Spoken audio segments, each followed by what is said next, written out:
ఈరోజు video perfect restaurant style Hyderabadi మిర్చి కసాలన్. Veg అయినా నాన్ వెజ్ బిర్యానీ అయినా లేదా ఇంకా దేంతో అయినా సర్వ్ చేసుకుంటే సూపర్ ఉంటుంది. చాలా ఈజీగా చేసుకోవచ్చు. మరి ఇది చేసుకోవటానికి వేయించి చల్లార్చిన 2 టేబుల్ స్పూన్ల పల్లీలు, 2 టేబుల్ స్పూన్ల నువ్వులు, 2 టేబుల్ స్పూన్ల పచ్చి కొబ్బరిని వేస్తున్నాను. మీరు ఎండు కొబ్బరిని కూడా వాడచ్చు.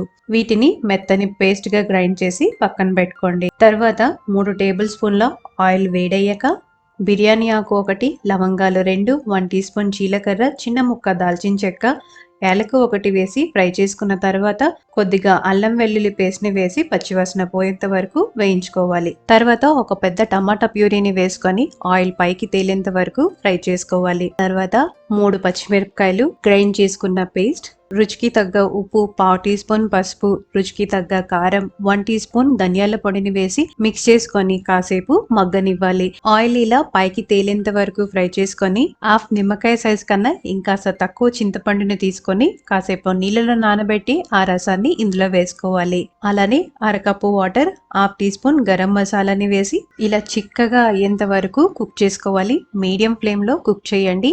ఈ కన్సిస్టెన్సీ వచ్చిన తర్వాత ఇందులో కొన్ని ఫ్రైడ్ ఆనియన్స్ వేసుకోవాలి. ఫ్రైడ్ ఆనియన్స్ వేయడం వల్ల మిర్చి సాలన్ టేస్ట్ అయితే ఇంకా అదిరిపోతుంది. అలానే కొద్దిగా కొత్తిమీరని వేసి ఇంకో నిమిషం ఉడికించి స్టవ్ ఆపేయండి. ఎంతో టేస్టీ అయిన మిర్చి సాలన్ రెడీ అయిపోతుంది.